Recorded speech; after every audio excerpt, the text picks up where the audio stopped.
ప్రభు నా రక్షకుడు నన్ను ప్రేమించి నా కొరకు చనిపోయి తిరిగి లేచినాడని నా పూర్ణ హృదయంతో విశ్వాసం ఉంచున్నానని మీరు చెప్పగలరా? చేతి చెప్పండి. యేసు ప్రభు నా కొరకు చనిపోయి తిరిగి లేచినాడు, ఆయన నిజమైన దేవుడు, నా రక్షకుడని నేను ఒప్పుకుంటున్నానని చెప్పగలవా? చెప్పగలరు.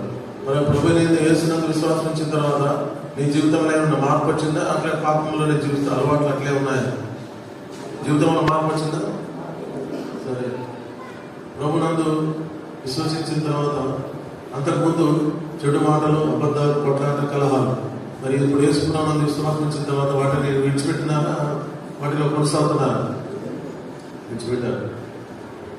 తర్వాత సినిమాలు, సిగరెట్లు, ఇంకేదైనా అలవాట్లు ఉంటే ఇంతకుముందు ఉండింటాయి, అయితే వాటిని త్రాగుడు కానీ ఇంకేదైనా సరే వాటిని అన్నింటిని ఒప్పుకొని విడిచిపెట్టారా? ఇంకా కొనసాగిస్తున్నారా? ఒప్పుకొని విడిచిపెట్టారా? వెలుగు మరి జీవితాంతం మరి ప్రభు కొరకు జీవించి నేను ప్రభు కోసమే జీవిస్తాను, ఎన్ని శ్రమలు, కష్టాలు, ఇబ్బందులు వచ్చినా, ఎవరు ఎన్ని విధాలు నన్ను బాధ పెట్టినా నేను ప్రభువును, దేవుని మందిరాన్ని విడిచిపెట్టను అని మీరు చెప్పగలరా?